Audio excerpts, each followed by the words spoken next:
They say the church was built on a rock. But if you look closer, you'll notice something strange about that rock. It shifts.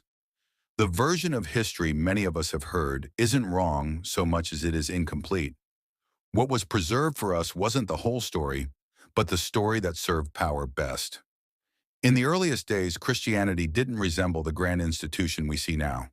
It wasn't a force in politics. It wasn't gilded with wealth. It was fragile, scattered, and often hunted. Believers met in homes, whispered prayers in secret places, and left faint symbols in catacombs carved beneath Rome. Their leader had been executed as a criminal, and following him meant living under suspicion, sometimes under sentence of death. And yet, somehow, it grew. Not through temples or armies, but through word of mouth, courage under fire, and a strange hope that death was not the end. These beginnings matter, because the further we go, the more shocking the transformation becomes. Open the New Testament and you'll notice something quietly disruptive. Peter, often celebrated as the foundation of the Catholic Church, is bold, yes, but never declared pope. In fact, in Acts 15, the first council we know of, it was James, Jesus' brother, who decided the outcome. His voice was the final word, not Peter's. That's in the text itself. So how did the narrative shift so dramatically? How did Peter's role expand from a fiery disciple to the cornerstone of Rome's authority? The answer isn't purely spiritual, it's political. After Jerusalem was destroyed in 70 AD, the church lost its birthplace. Scattered communities needed a new center, and Rome was the obvious choice. It was the empire's beating heart. If Christianity could plant itself there, it could spread everywhere. But with Rome came something else: power struggles, ambition, and the steady shaping of a story that elevated one leader above the rest.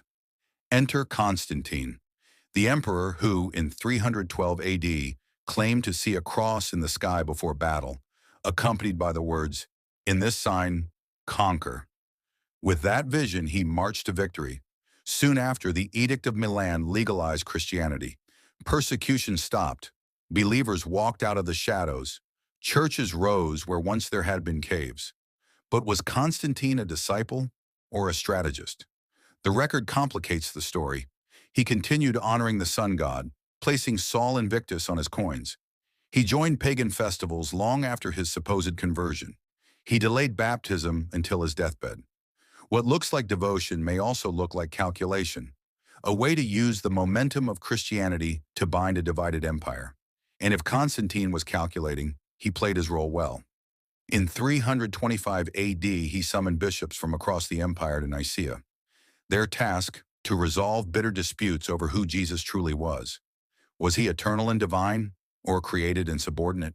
The debates were heated, the bishops divided. Yet under the emperor's watch, a creed emerged. Those who disagreed were branded heretics and exiled. From that moment on, Christian doctrine wasn't just a matter of belief, it was a matter of imperial decree. Theology was no longer simply argued in letters and sermons, it was decided in councils and enforced by law. But something else happened along the way. Texts once read and loved by believers began to vanish from sight.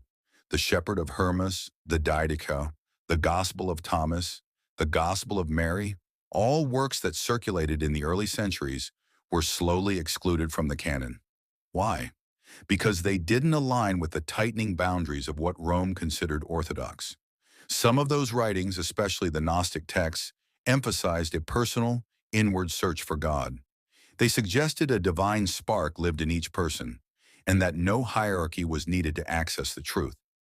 Ideas like these were dangerous, not because they denied Jesus, but because they undercut the need for centralized power, and so they were silenced. Their manuscripts hidden in jars in Egyptian sand, forgotten until their rediscovery in the 20th century. Meanwhile, the myth of Peter as Rome's first pope solidified. His martyrdom in the city became the foundation for papal authority. From this one story, the claim was built that every bishop of Rome carried Peter's keys. But the historical record is more tangled. Early leadership was collective, not monarchical. And centuries later, the illusion of unity shattered spectacularly when, for a time, three rival popes all claimed the throne at once, each excommunicating the others.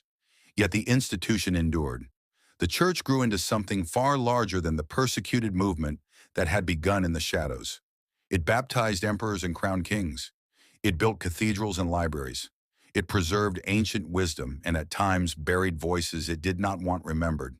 And through it all, one figure loomed: Constantine. Did he save Christianity or reshape it into something unrecognizable? Without him, the faith might have remained a scattered minority. With him, it became a state religion, with all the compromises and power games that entailed. So was the Catholic Church founded by Peter, as tradition insists? Or was it sculpted by emperors, councils, and centuries of adaptation? The honest answer may be both: a blend of genuine faith and very human ambition, a tapestry of devotion and politics, of saints and schemers. But maybe the deeper question is not about emperors or popes. Maybe it is about us, because the story of the church is the story of human hands reaching for God, sometimes clean, sometimes stained. And the faith that survived fire, persecution, and politics was never meant to rest solely in palaces or thrones. It was always meant to live in people, people who wrestle with truth, who stumble, who search. So when the dust of history settles, what remains? Not marble, not crowns, not councils. What remains is the question: what kind of faith are you building when everything is stripped away? Let me know your thoughts on the comment section. Remember to like, subscribe, and turn on the notification button to be the first to watch my next video.